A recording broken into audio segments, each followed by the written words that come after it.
भारत लगातार अंतर्राष्ट्रीय मंचों पर पाकिस्तान को आतंकवाद और उसकी गतिविधियों को लेकर चेतावनी देता रहता है। साथ ही भारत ने साफ कर दिया है कि सीमा पार आतंकवाद जारी रहने की स्थिति में सिंधु जल संधि से जुड़े फैसलों पर सख्त रुख बरकरार रहेगा। भारत के इस रुख से पाकिस्तान में बेचैनी बढ़ती जा रही है।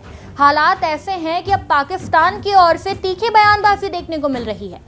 इसी कड़ी में पाकिस्तान के कुछ नेता भारत पर दबाव बनाने के लिए युद्ध जैसी धमकियां तक देने लगे हैं और सबसे हैरान कर देने वाली बात यह है कि वो धमकी दे भी किसे रहे हैं। नमस्कार, मैं हिमांशी राजपूत और आप देख रहे हैं भारत एक्सप्रेस डिजिटल। बता दें कि पाकिस्तान के रक्षा मंत्री ख्वाजा आसिफ ने एक इंटरव्यू में कहा कि अगर पाकिस्तान की जल सुरक्षा को खतरा हुआ तो उनका देश भारत के खिलाफ युद्ध का रास्ता भी अपना सकता है।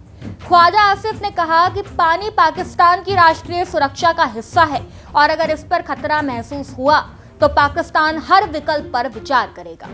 उनके इस बयान के बाद एक बार फिर दोनों देशों के बीच पानी को लेकर तनाव चर्चा में आ गया।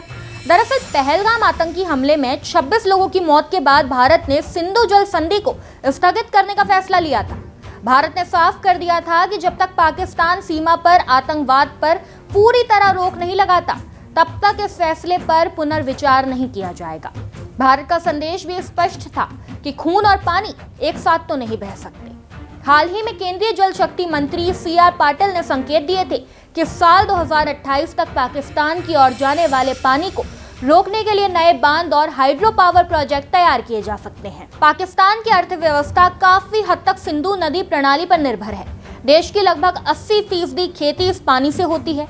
कृषि क्षेत्र पाकिस्तान की GDP में करीब 23% योगदान देता है और 40% से ज्यादा आबादी खेती और पशुपालन से जुड़ी हुई है। ऐसे में पानी की कमी सिर्फ किसानों के लिए नहीं बल्कि पूरे देश की अर्थव्यवस्था के लिए बड़ी चुनौती बन सकती है। पाकिस्तान का टेक्सटाइल उद्योग भी कपास की खेती पर निर्भर करता है और ये देश के कुल निर्यात का सबसे बड़ा हिस्सा है। हर साल अरबों डॉलर की कमाई करने वाला ये उद्योग भी सिंधु नदी के पानी पर निर्भर है। ऐसे में पानी की कमी का असर खेती, रोजगार, निर्यात और पूरी अर्थव्यवस्था पर पड़ सकता है। पहले से ही सिंधु और बलूचिस्तान जैसे इलाकों में पानी की कमी गंभीर समस्या बनी हुई है। कई नहरों में पानी का स्तर घट चुका है और अलग अलग प्रांतों के बीच पानी के बंटवारे को लेकर विवाद भी सामने आता रहता है। ऐसे में पाकिस्तान के रक्षा मंत्री की ओर से आई युद्ध की धमकी को कई जानकार बढ़ते दबाव और चिंता से जोड़कर देख रहे हैं।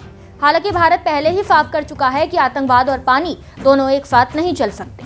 अब बड़ा सवाल यही है कि क्या पाकिस्तान की ये चेतावनियां सिर्फ राजनीतिक बयानबाजी है या फिर दोनों देशों के बीच पानी को लेकर तनाव आगे और बढ़ सकता है। इस पर आपकी क्या राय है, हमें कमेंट में जरूर बताएं। वीडियो में बस इतना ही। ऐसी ही तमाम खबरों को जानने के लिए देखते रहिए भारत एक्सप्रेस डिजिटल।